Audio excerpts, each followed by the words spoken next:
Thank you. And I'll just say welcome to those of you who are here. We are waiting for a couple of other people, but we're not going to actually stop the presentation for that. If you can keep your mics on mute, then if you have a question, you can either chat, you can type it in the chat mode, or you can unmute your mic and ask a question. Okay, does everybody get that? I'm only seeing Liz's face. Thanks, Liz.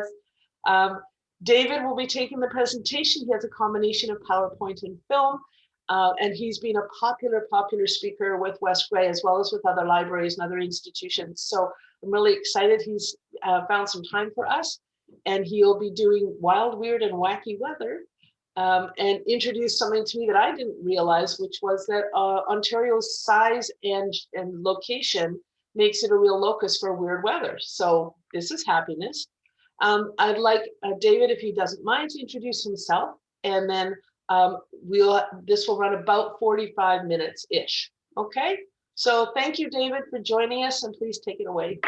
Thank you very much, Kim. I really appreciate it. And yeah, a few little fun facts that about myself. I been into weather since I was 3 years of age. We had lightning strike down the road, and basically, you know, at that age, you ask why, what, and every other question that goes along with it. And then in the grade 3 book it program, where others were reading about Clifford the dog and Berenstain Bear books and things like that, I was reading about mesocyclones, hurricanes, and tornadoes. So it was just one of those lifelong passions where it developed then. And then I even got into birding in 2007 and 8. And then that developed into another part of the outdoor passion. And with this whole COVID thing going on, I found my love of gardening again. So that has been the most recent thing where I've actually been gardening all winter as well. I went from 3 gardens down to 1.5. That February weather that kind of really cooled down, that took out about 1.5 gardens of my work. But overall, I was still happy and pleased that I was able to maintain the plants. And now they're happier with this March weather that we've been seeing. And so that kind of gives you a bit of the past, as well as quite recently, as much as yesterday. So without further ado, I'll get the program rolling here. And yeah, so again, a little part about me when I usually introduce myself here is basically I have been storm chasing since 2000. And my dad and I started together, and basically with we were chasing with AM radio to start out those times where it we just drove through an incredible lightning. Basically, we start out with AM radio. We'd zero in on a storm towards basically towards Toronto, and then if it was crackling more in London, we'd know to move that direction. And then after that point, we had basically laptop in 2010. And now to give you an idea on all the storm chasing we do, it's basically all from the smartphone. So it really has changed in that time span of how the technology works, to being quite primitive, still using technology with the crackling of radio, but also now using a smartphone where we have every single bit of information that we need, everything from basically current radar as well as forecasting.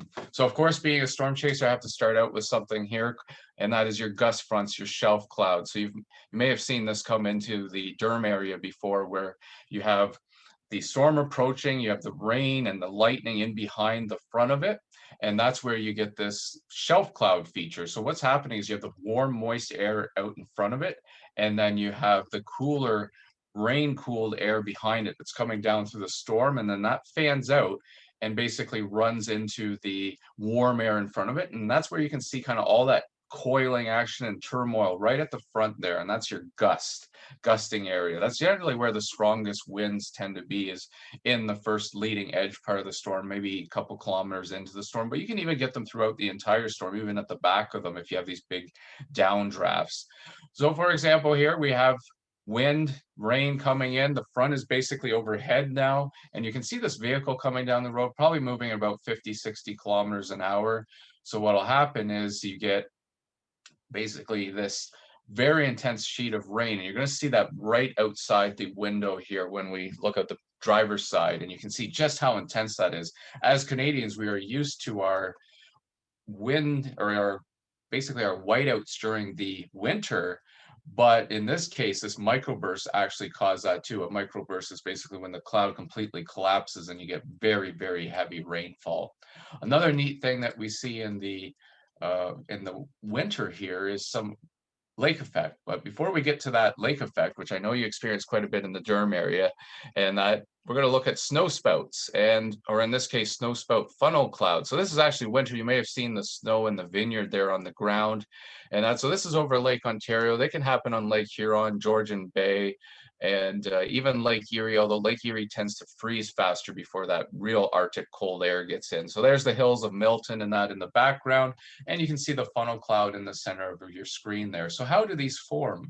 Well, basically you have a 13-degree temperature difference between the water surface as well as the 850 millibar level, which is your 1500 meter level, also 5,000 feet, all the same thing.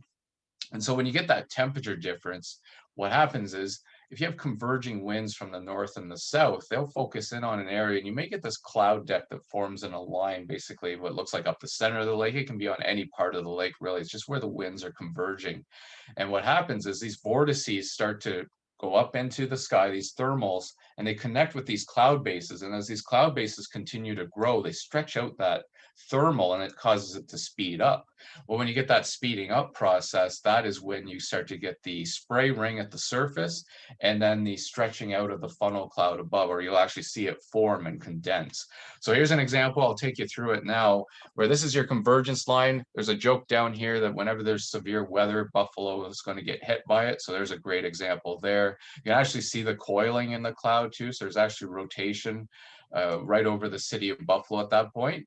Fortunately, nothing did touch down in Buffalo, but you're going to see the start of a water spout over the lake here in a moment. Here's your convergence line. And then it was about a half a minute to a minute after this that I noticed my first spray ring. So there's your spray ring. So this is the very basically the beginning of the water spout. So you can see the spray there, and now we have the condensation funnel above as well too. So when that starts to take place, what you have is a full-fledged mature water spout at this point. So a great area to see them closer to your area is Kincardine, Port Elgin, as well as basically Southampton, basically the whole Lake Huron shoreline. And when you have that taking place, it's generally in late summer and into the fall that you have that, because you start to get unseasonably cool air that pushes over the Great Lakes at that point, and that tends to be more conducive to making these types of systems set up and that. So that's generally how your water spouts form. And yeah, the Great Lakes, we set a record last year of 232, and I think it was a 5-day period of time. So it was quite ripe for making water spouts. And then lake effect. Well, I have to cover lake effect because of the fact that we experienced quite a bit of it in Ontario, especially to the lee of the lake. So for example, the prevailing winds are generally some form of westerly. So in the winter, we see more northwesterlies. And of course, the Durham area, I used to live in Markdale. We would always get hit by those big snow bands during the winter. And of course, we know that they can drop anywhere from 30 centimeters every 6 hours to maybe even slightly above at times. So again, it's very similar. You have that 13-degree temperature difference between the water and the 850 millibar level, or 5,000 feet. And so what happens is you get those thermals again, and that warm, moist air rising up, and it basically rises up, and then eventually the precipitation starts to fall on the what's called the forward flank downdraft, and that's where you get your big and heavy snowfalls. And what's neat about it is sometimes you can have the wind and that beforehand, but once the actual snow squall is over you, it can be quite calm, other than it's just one big deluge of snow coming down at that point. So you're seeing this one actually push towards my location, and you can see how heavy the snow is. We know it can get even heavier than that as well too, but you can see that the winds are not that heavy at that point, but sometimes before the squall or after the squall, they can be quite strong again, because of course, when you have converging winds, they actually have a head-to-head meeting, so they start to slow down. Whereas the next clip that you're going to see is a whole entire different thing. That is where you're seeing some very wicked winds, and this is along an Arctic cold front. So these can sweep through southern Ontario. In the Durham area, what can happen is you can have the Arctic cold front go through and have a line of snow squalls on it, but then quickly followed up by the lake effect. So you can almost not tell the difference. Whereas in other parts of Ontario where we don't see as much lake effect or lake effect at all at times, you can have this Arctic cold front come through, and as it does, it can clear out shortly after. It may give you a quick 3 to 5 centimeter burst, but then it clears out afterwards. And if it's in the evening, it can lead to some very beautiful scenes with the low sunlight. So that's kind of the difference between them. And one of the neat things about them is you may have seen lightning in the winter before. You can get that with lake effect snow squalls, and you can get it with those big Arctic cold fronts too. So I know the Great Lakes is one of the best areas in the world for actually seeing winter lightning. This is an ice bridge. So these can form along Lake Huron, Georgian Bay, as well as Lake Ontario, Lake Erie, basically any Great Lake.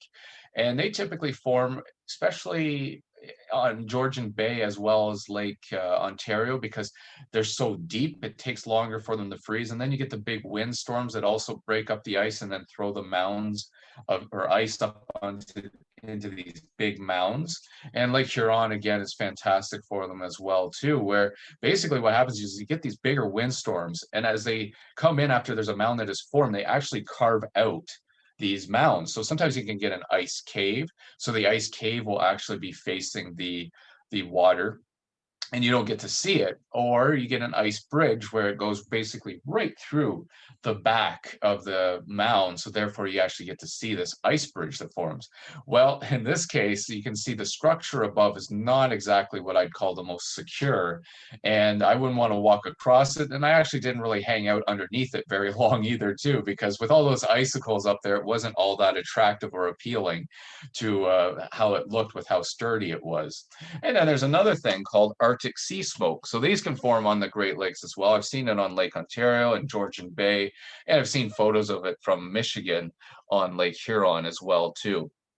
So what's happening in this particular case is you have the water temperature that is at around 1 degree Celsius, and then the air temperature at the time was around anywhere from -18 to -22. So what was happening is you were basically having this warm, moist air coming off the water. Even though it's only 1 degree Celsius, it's still considered warm, moist air compared to that -20 degree reading.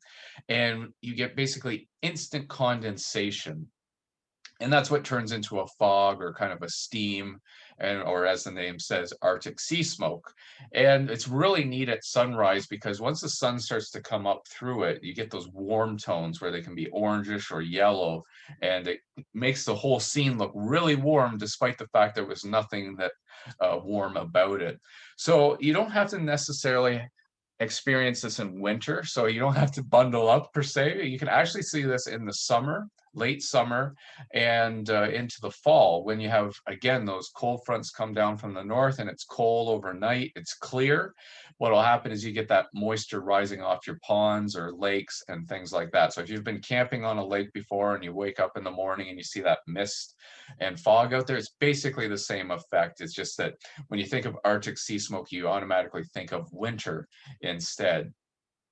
So that is one of the neat things with it, and it's just something that you can, again, experience at, relatively about half the year in the Great Lakes region.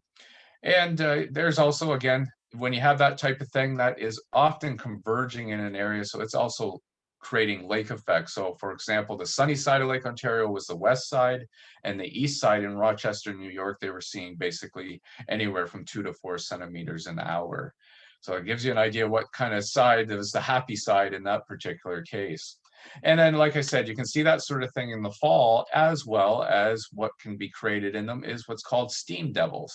So you see that rotating column of air there. Well, that is actually basically the very small, weak mechanics of a tornado. You can even see them on ponds, as well as spring-fed water holes like this. But you can see that twisting action. It always looks the best when the sun is actually shining through it. And again, it's that temperature difference of usually greater than -18 degrees, basically, between the water and the air. I don't know how many of you have been down to Niagara Falls during the winter, but it is a fantastic spot during the winter, especially during a cold snap or just after a cold snap, because of the fact that the trees are all coated with ice. And if you're there on a really cold morning, you get that Arctic sea smoke basically rising off the entire river. So we're all used to, if you've been to Niagara Falls, you get to see the mist rising off at any time of year, really. Whereas in the winter, if it's really cold, you can see it going up the entire river. And what's nice about it during the winter is the sun actually rises from the southeast more, which makes it basically right down the entire river. So that adds to the overall scene. And I like to go there because I'm a storm chaser and I love to see clouds rising, which is typically more of a summer thing because it's convection, it's warm, moist air rising. Well, I go to Niagara Falls so I can see that similar effect here. You can see that plume of mist in the front there rising up in an updraft. So it's like being right next to a thunderhead. And sometimes I can even see it from where I live, which is a half an hour away from Niagara Falls, where it's going way up into the atmosphere, especially on those really cold, calm days. I promise I do warm things up here shortly, but we're going to cover a little bit more of the winter element, and that is something here that's called a ground sundog. So for example, right along the surface here, you can kind of see a little bit of crystals there that look like they're in a bit of an arc around the sun. The sun's maybe about 5-7 degrees off the horizon, and because the lawn was nicely cut and the frost was there, it was basically glimmering off the ice crystals. And it's even better to see it in the winter. This is where you can see actually some of the colors there. And here's a great example by Markdale where you can see the sundogs on both sides there as well too. So that's when you have frost in the air and then the ice crystals sit on top of the snow. And then as the sun comes up in the morning, about anywhere from 4 to 8 degrees above the horizon, you stand a chance of potentially seeing that type of thing where it's like a ground sundog. But we'll get to the real sundogs in a moment, where they're way up in the atmosphere from about 28,000 or 25 to 35,000 feet in the cirrus cloud. So now we're going to take a look at elevation. So the Beaver Valley is one of the neat areas where I learned about elevation and some of the different weather you can experience just in the valley. But I'm going to show you the Niagara Escarpment from the Niagara region here, where this is about 100 feet lower than where we're going to next. And you can see the snow in the trees, but we went up another 100 feet and it was about a kilometer, just a kilometer away from that location. And you can see this very nice silvery wintry wonderland where all the trees are coated in frost. So it was snow at the mid-level of the escarpment because it was wind protected, but at the top we had this beautiful frosty winter wonderland. And it's basically caused by, you have this super cooled water vapor the night before. So how does that all form? Well, the day before, the temperature might get up to about -2 to anywhere to +2. It can be, different temperatures than that. What really counts is having sun the day before and no wind, because that allows for humidity to build above the snow, because there's still some kind of melting going on or evaporation.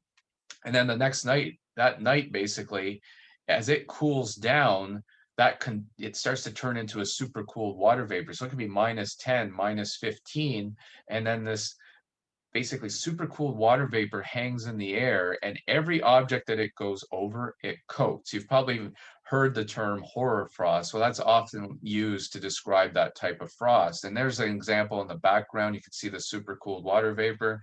Here's just a couple photos of frost and how it forms on our windows. I'm sure we've all seen that at least once in our life, and probably more than that.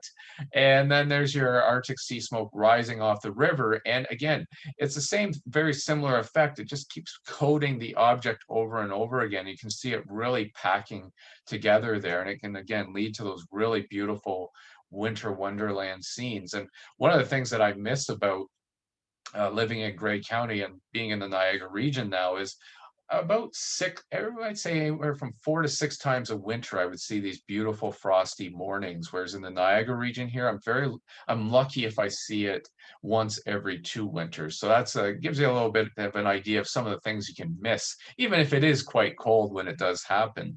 And here's another great example of the fog that's formed and then coating the trees over and over and over again. So, and then when the sun's shining through, it can have a very beautiful, rich orange tone to it. You'll often see in my photos, I often try to capture things just after the sun has actually come up. So here's a great example. This is by Markdale here. You can see again, the beautiful coating of frost in the trees. Basically, any flatlands and farm areas are fantastic for it because it really allows for that humidity to build up, and then as that night basically turn into that super cooled water vapor, and it just continuously coats over all these different objects. So there's a bit of a frosty light bulb there. And again, this is towards Walters Falls. So I like to show some very local scenes as well too, especially this is where my photography really began growing up in Markdale. And then there's your sundogs. So again, we're not at the traditional level of sundogs. This was taken near Markdale, and you can actually see the sundog is between me and the trees here. This is called diamond dust that's creating this. So it's basically ice crystals falling down, and then it was minus 33 that morning. So it does give you an idea on just how cold it was. So basically the upper levels of the atmosphere were down at the surface, which gave us some of those really neat optical phenomena. Lake effect can do that too. So here's an example of sundogs, probably maybe anywhere from 1,000 to 2,000 feet off the ground. And so again, it's really not at that traditional level that you would see sundogs at. And then we're going to take it up another, well, this is actually from the river. There's diamond dust or ice crystals falling through the air there. And finally, we have your traditional sundog, and that where this is up at around anywhere from 18 to 35,000 feet, basically. So that is more of your traditional sundogs, where you see those kind of rainbow colors on the upper parts. And they can even form into a halo right around the sun, as well, as you'll see in a moment here. But there's your sundog, and part of the halo is starting to form, but that's more of your true halo right there, where you can see the full circle. And they're even really neat to look at night. I've seen plenty of these when I lived in Markdale, where you have the full halo around the moon. It's actually the better time to look at them because, of course, we can't look at the sun directly, but you can look at the moon directly and look at that halo around it. You can even see some of the colors in it at night. Sometimes you'll pick up a bit of a red tint as well as a bit of blue tones as well. And then there you can see, in this case, we have this altostratus cloud, and it starts to basically break up the halos at that point. And sun pillars. So sun pillars are basically ice crystals in the upper parts of the atmosphere, and the sun hits it when it's around the 1 degree above the horizon or a couple degrees below the horizon. You get these beautiful columns around sunrise and sunset, and you can even get them with the moon as well too. I've only seen a moon pillar twice in my life, but it is quite neat when it does happen. And then there's light pillars. So that was Arthur you were just looking at, and here's Markdale. So this was that same night, actually, minus 33. There's Talisman Ski Club there, and yeah, there's Markdale again. So you can see all these columns coming up, so much so that I could actually tell where the lights were coming from. The light in the center is your crosswalk, and the white light, bright light on the to the right of the picture was the new gas station that had went in there, I think around 2006 or 7. And then this is between Flushing and Markdale, basically with the ice crystal falling through the air and the pillars. This is the Chapman's factory next to New Holland Tractors. And you could see basically in the time lapse, the crystal going through the air. And I've only seen that 3 times down in the Niagara region. And generally they don't go right down to the surface because Lake Ontario actually melts the crystals before it gets down towards the light. But of course, the light's still going straight up. So therefore you get your refraction in the mid to upper levels of the atmosphere. And now we're finally warming things up, and we're going to look at Crespular Rays. So this is some great examples of what Crespular Rays look like in the woods, but you can actually get them in the country as well too, where especially around sunrise, if you've had a misty, foggy night, when the sun starts to come up, you can get these beautiful rays that can be orange, yellow, gold, and then white like this as the sun starts to get higher up. So here's a time lapse, basically 10 minutes condensed into 10 seconds. So you can see how it almost actually disappears here, and then the sun gets stronger again, or you get another plume of moisture that pushes through the woods, and then it intensifies after that point. Another thing that we experience is something called fog bows. So if you live in the country, you don't necessarily have to be next to the lake for this. Again, you can have those foggy mornings, and I've seen them in winter. I've seen them in the summer. This one just happened to be next to Lake Ontario, and you can see that it has a real all white arc to it there. So in that arc is basically all these tiny little water droplets, and they're not changing color because of the fact they're so small, it's not scattering the light. So for example, rainbows, it scatters the light because the raindrops are bigger, whereas with the fog bows, it can't. So therefore you just get that white arc instead. And then of course we get those days where it's basically completely foggy and the sun can't shine through. So as a photographer, I use those days as depth to basically fade out the scene. And now we're going back to the Niagara Escarpment. So again, I've seen this in Beaver Valley before, as well as the southern part of the Niagara Escarpment, but sometimes you can get above the fog or at least be parallel with it. And if there's a bit of a wind, for example, this was out of the southwest, you can get these waves that form. Now, fortunately, the winds weren't that strong. This is a time lapse just kind of showing you over an 18-minute period condensed into 18 seconds. So you can kind of see that transformation. Well, there's another thing that we can get with height as well too, and those things are called glories that you typically would have to see from an airplane or from a mountaintop, but because of the Niagara Escarpment, if you get fog trapped in below, you can actually see them from just a couple hundred feet above the escarpment or above the ground or water level. And so here's an example of it here. See how it looks like a rainbow colored circle there?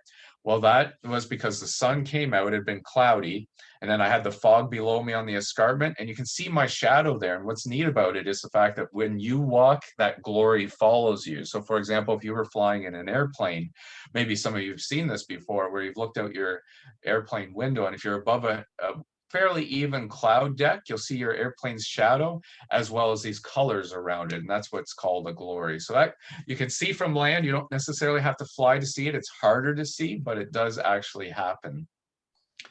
And now we're going to take a look at a roll cloud here. So this is David, sorry to interrupt. There has been a question that I've held on to for a little bit, saying, why are light pillars only vertical, not all direction?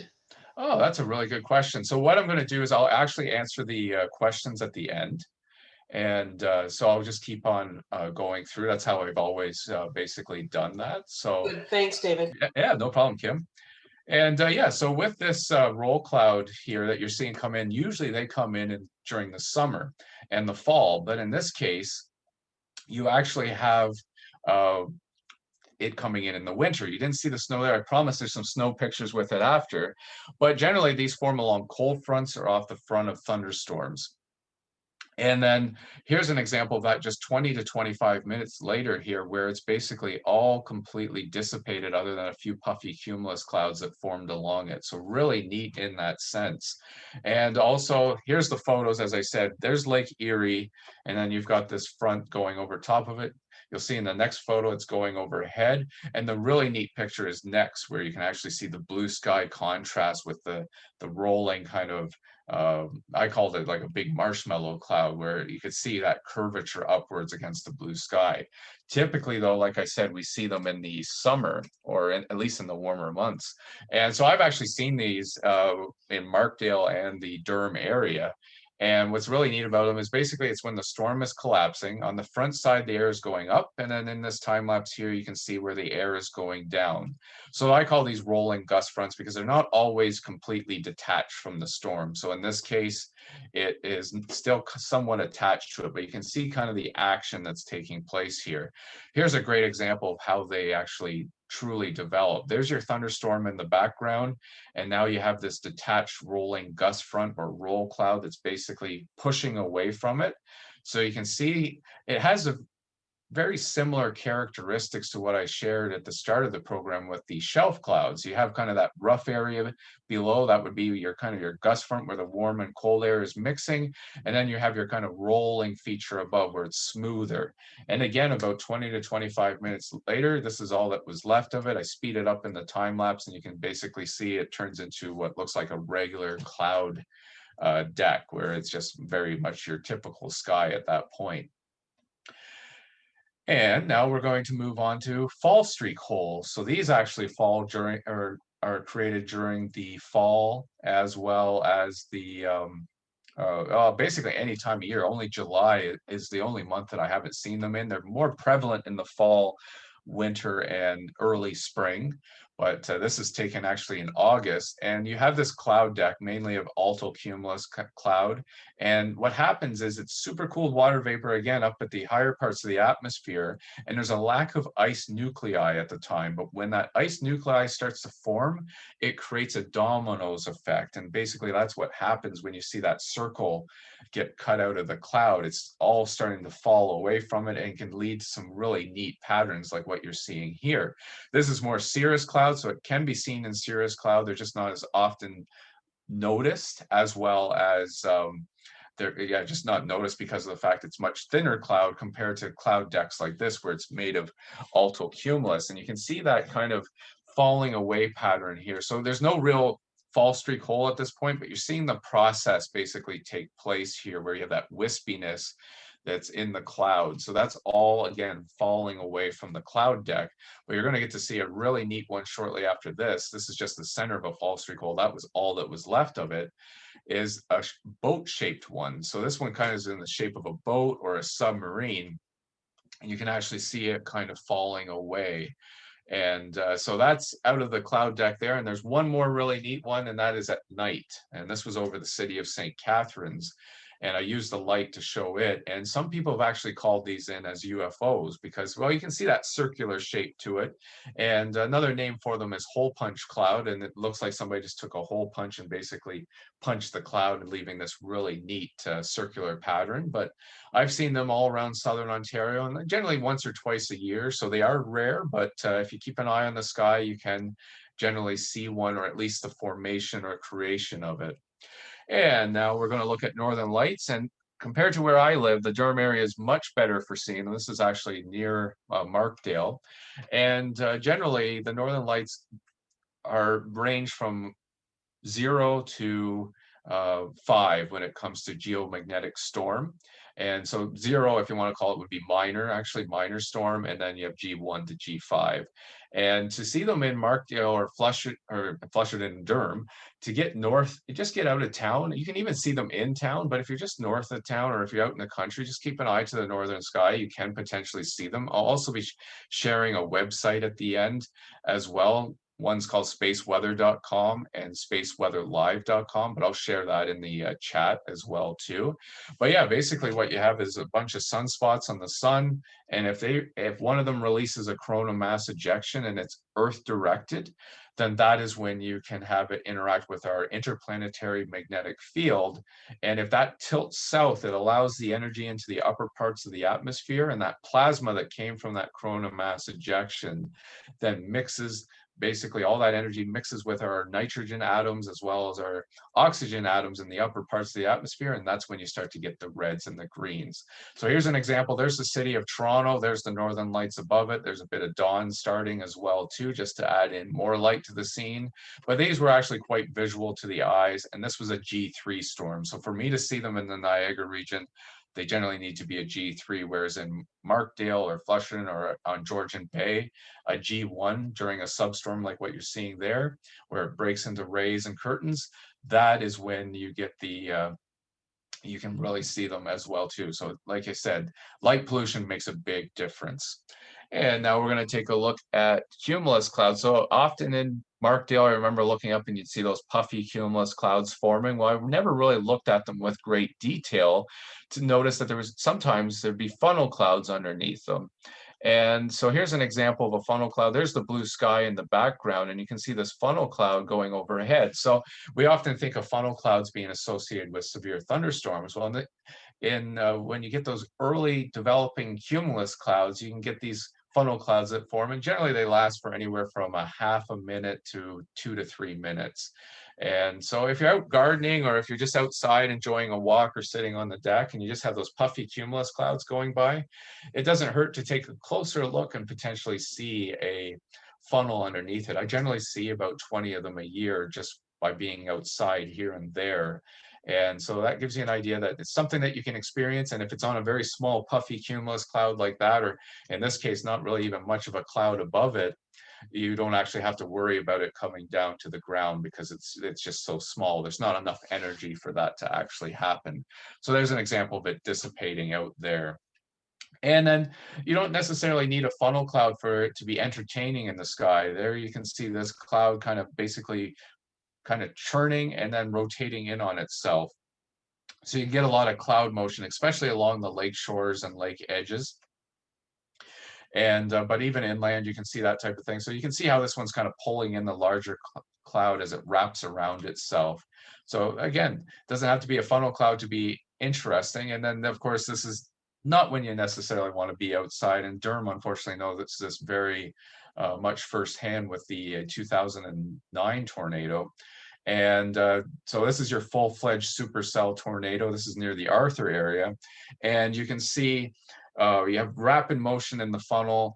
And basically every time you hear supercell, it means rotating thunderstorm, which means every supercell, 10% of them actually form tornadoes. So not all of them do, 1 in 10 basically, but 90% of them tend to cause damage. So therefore, straight line winds can also play a role with them as well too. And now we're going to take a look at rainbows. Sometimes we have drought years, so you got to get creative to get your man-made rainbow. Even if you take your own hose and spray it out in front of you, that's one way to get it, and make sure you do get to see a rainbow. And then of course, little wave spray bows coming in. If you have a little pier, say by Lake Huron in the morning there, you get these tiny little waves coming up, and if they kick up enough water and spray, you can get these little bow colors inside of it. But you can also get complete bows, especially with the bigger waves, and that too. So this is more of your traditional rainbow though, where in the, let's use the evening as an example, because it can happen at sunrise and in the morning. But basically we have a shower that's moving west to east, and then it's cleared off behind, so the sun is hitting the raindrops behind, and that gives you the refraction of the scattering of light through the raindrop. Now, if you're on the other side, this is still in the evening, but if you're looking at the sun, but with a rain shower or curtains in front of it, that is when you get to see beautiful colors like this, the peach colors, the reds, and so on. So either side, if the shower is quite narrow, you're going to see very, very beautiful colors, regardless of what side you're on. And then there you can see the storm. This is a storm here with a bit of a rainbow at the bottom there. And this rainbow was one, at times it felt like it was really close to the vehicle. So I've actually seen rainbows where they were just outside the window of the vehicle while storm chasing. And basically that is like spraying a hose. They look very similar, about the same size. You saw how low to the ground this rainbow was. That's because the sun was actually high up. The lower it gets, the higher the rainbow starts to rise. That's why the largest rainbows are generally at sunrise or sunset, because the arc is so large. And then of course we know that we get our November gales here in southern Ontario. Lake Huron can kick up quite the windstorms, as well as Lake Erie, Lake Ontario.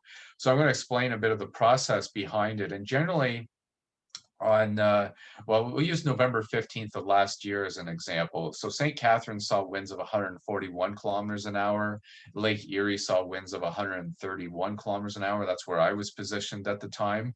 And basically these form from Colorado lows, where they come up from Colorado, and they're pulling in warm Gulf air from the south, and then they're wrapping in cold air from the mountains as well as the prairies as they push towards us.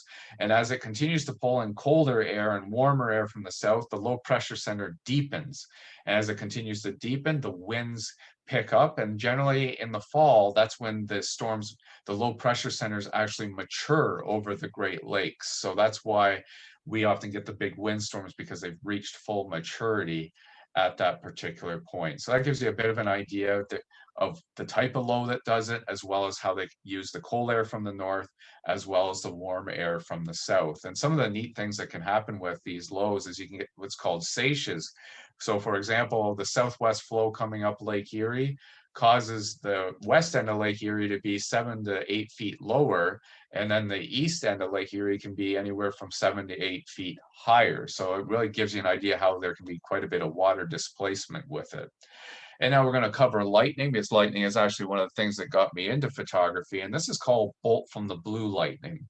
So what is happening there is basically you have the full thunderstorm, and then you have this lightning that comes all the way out of the back of it. It can be up to 1 kilometer away, 5 kilometers, 10 kilometers, and even 20 kilometers away.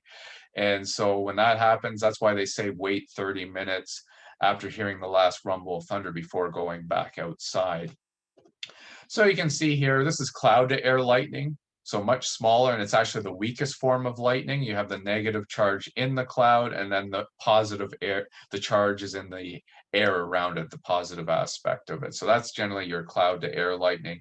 You're going to see some sheet lightning, and that's basically those sparks that you see inside the cloud going off. And you don't often hear thunder with it because they're so small, but they're still enough to light up the cloud deck. And also there's lightning there with the northern lights above. This was in Southampton in 2017 or 18, I can't remember for sure, but it was September anyways.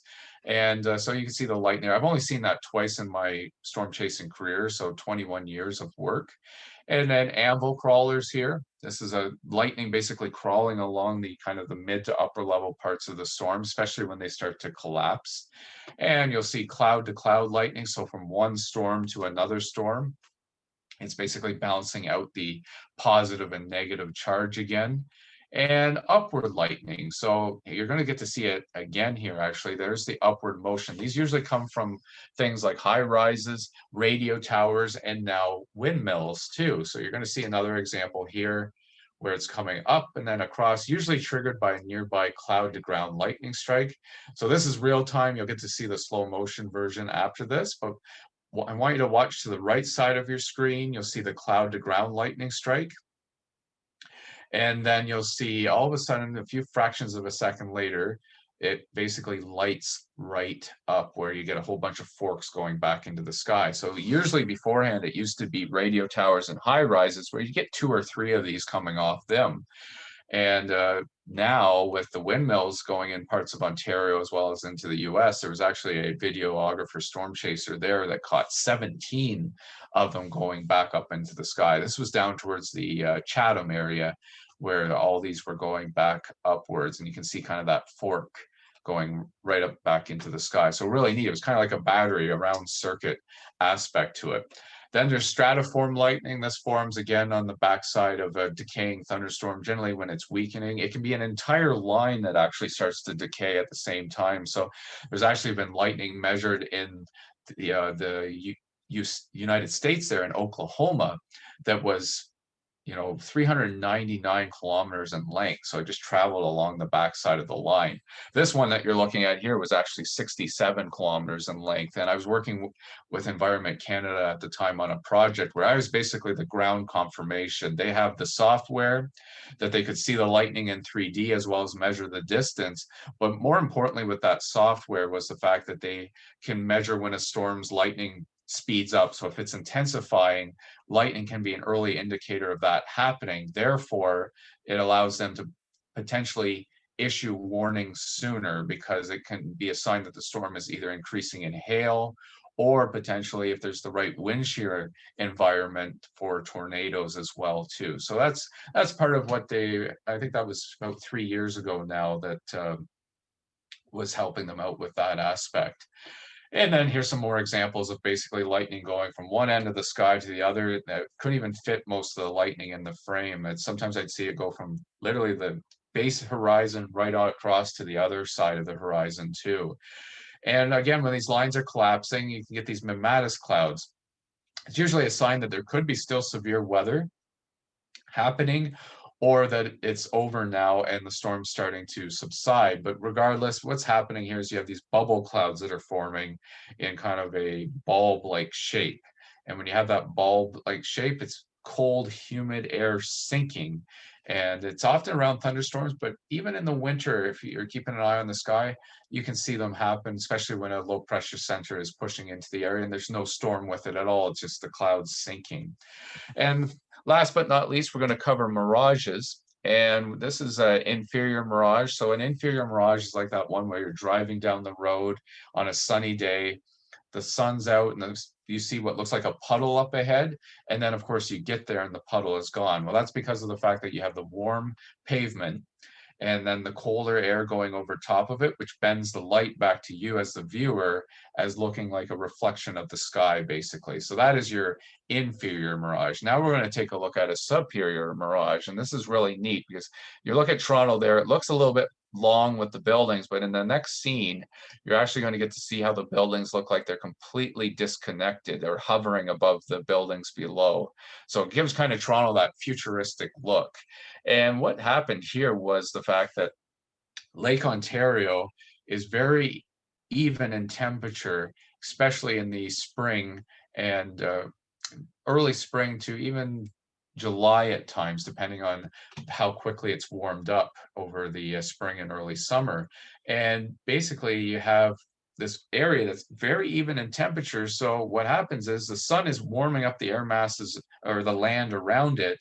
But then when it hits the water is acting like a cold bathtub where it's keeping cold air kind of anywhere from 100 feet or so above the surface to and then meeting the warm air above that, which forms this kind of layer in boundary, which then as a viewer, you see the buildings being suspended in air because the light is actually being bent upwards. So inferior mirage, light bending downwards, superior, light bending upwards. And to give you an idea, light actually travels through colder air slower than it does warm air. So that's, again, another reason why you get this kind of refraction activity. And you can kind of see it in the center of the screen there, even though there's no buildings, it's just kind of elevates. You'll see these layers that form. And I've seen it on Georgian Bay as well, too, especially with the Niagara Escarpment. Another great example here is sunrises. You can see the same type of thing. So this looks like a cloud deck in the background, but there's actually a building suspended in air there. And now you can see it again, it looks like a cloud deck and it's getting longer, but I'll show you the real proof that it's not. This is the Niagara Escarpment here. And we all know that there's no shape out there on the Niagara Escarpment that goes out for 10 kilometers where it's hovering above the ground below. And so there's the QEW and then the Niagara Escarpment off to the east there. And so that really does give you an idea that that whole layer was that superior mirage effect. Also, now we're going to look at the sun and see how the sun's coming up like a Smartie, but it's not really rising in this time lapse. When I sped up the film, it's just kind of sliding sideways and then eventually it comes up. Well, that took about 1.5 to 2 minutes for the sun to actually lose that Smartie shape and come up. So it tells me that the sun was about 0.5 degree, maybe a degree below the horizon. And what was happening was the light was being bent upward. So I was seeing the sun, but because of the fact that the layer was so thin and narrow, it caused it to just look like a Smartie or a pancake until finally the sun came up. And you can actually see that in the end here as well, where you see the normal reflection, the same width as the sun, but where that layer is, you can actually see the squaring of it, and it narrows down right at the kind of the horizon area there. So it really does give you an idea how light can be actually bent and sent back to you as the viewer quite differently. So now I'm going to have a little fun with this section here where I'm going to be quiet for a moment and going to share a 1.55 minute video with you of the sounds of some of these scenes. So some of the wild weather cranked up, and this also gives me a chance to take a drink of water as well too. So I'll get that queued up here, and there we go. Good. Close that, and now I'll share my screen. Oh, I think it closed it officially. One sec here, I'll get it set up. Good. And now I can queue things up. Yeah, so this will be a lot of fun because I actually put a few bonus clips in as well too. So there we go, share computer sound. I did that once before where I forgot to click the box, share computer sound. Needless to say, they had 1.55 minutes of a silent film. So we'd actually went back further in time. And but this should give you your full sound and scenes.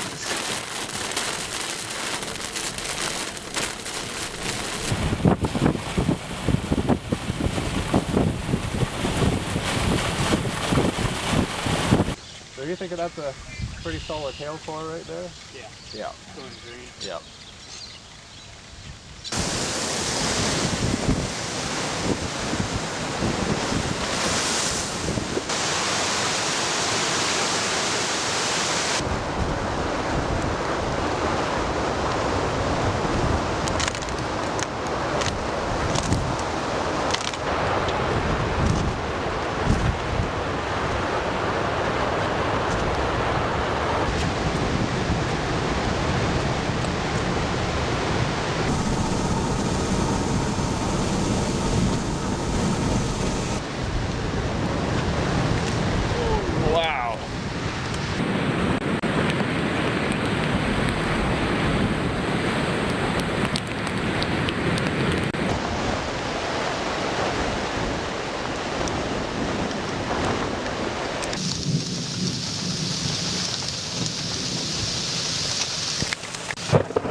just a few extra bonus scenes there as well at the end, and I'll stop the share there and we can open things up to question period here. And I already know we've got a great question as it is with the why are light pillars only vertical and not all directions. So it's really neat with the fact that the ice crystal is actually a flat horizontal shape to it, and whatever way the light is really kind of casting upwards, it's all about where you are, so it's relative to you as the viewer.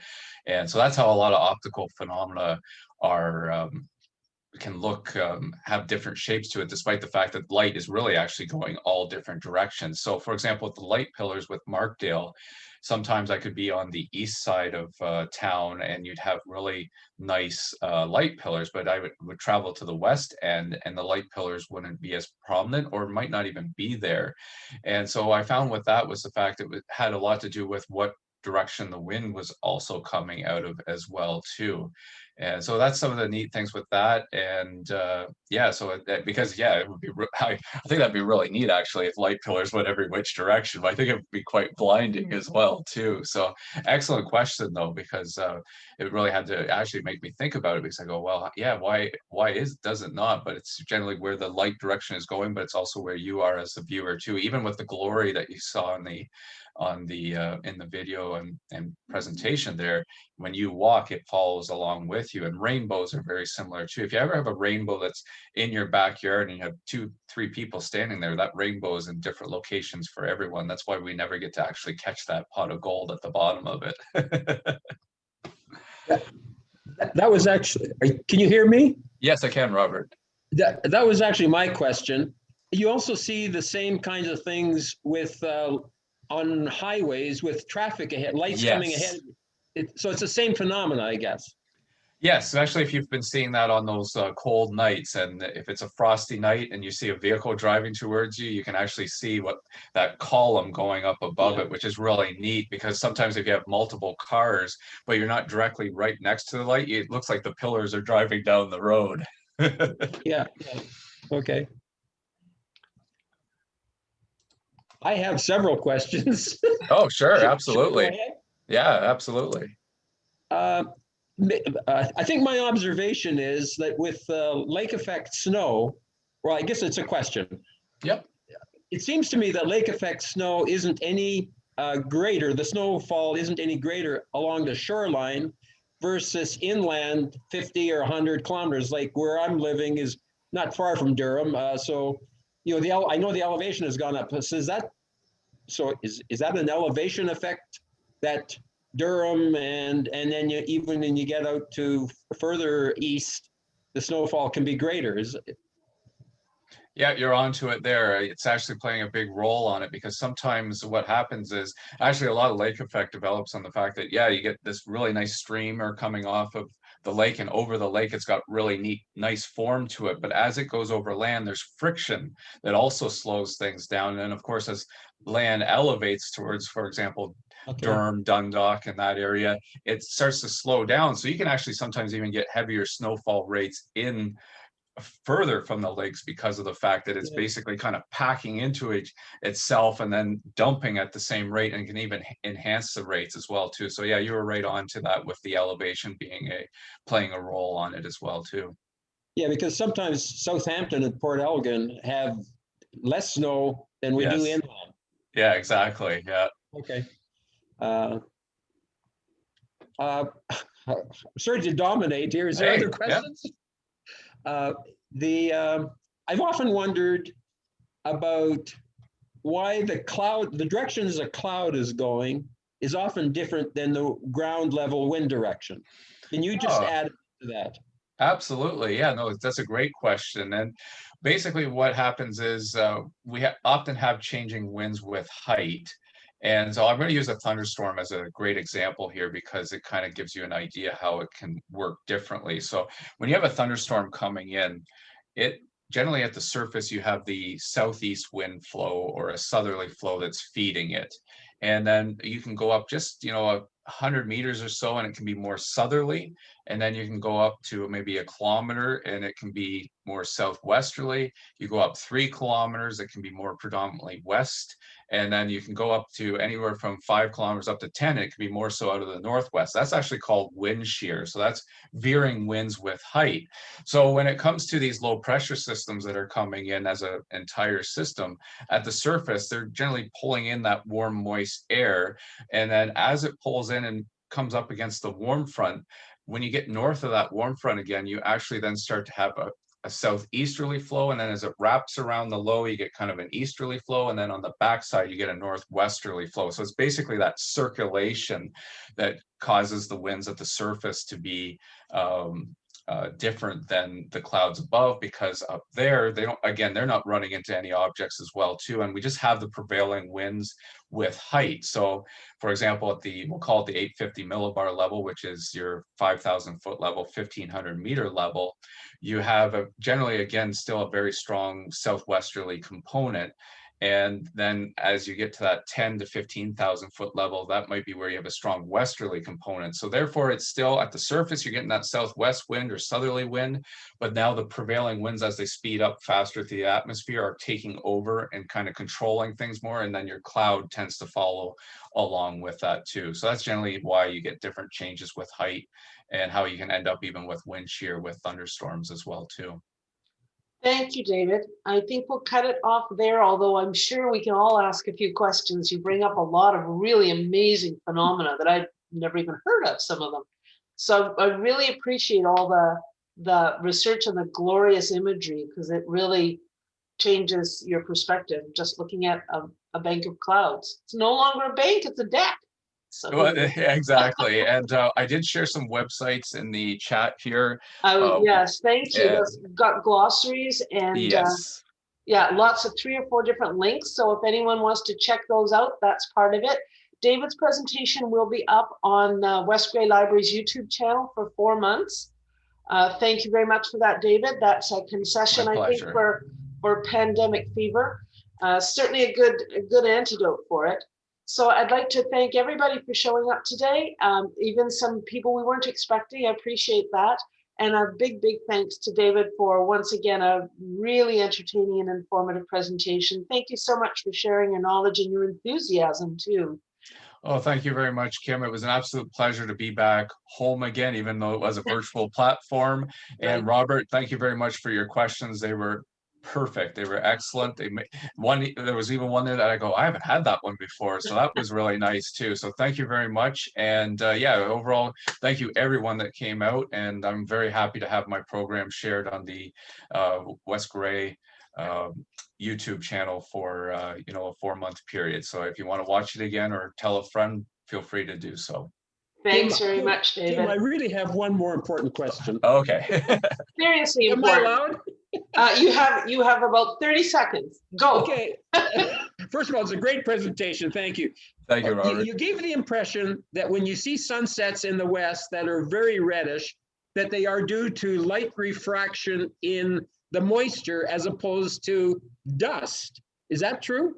Oh, you can get it in dust as well. So no, excellent. But is some of that from light refraction through moisture? Oh, yeah, it's basically a lot of the atmospheric compounds. You can even get it off just the bit of moisture, dust, anything that's in the air will actually add to the deeper colors. Okay. And the red wavelength is often the last light to basically hit. That's why a lot of our sunsets end in that reddish tone or pink tones. Yeah. Okay. Thank you. No, my pleasure. No, thanks for asking. Thanks so much. Thank you, everybody. I'll end the meeting now. Bye-bye. Have a great day, everyone. Thank you.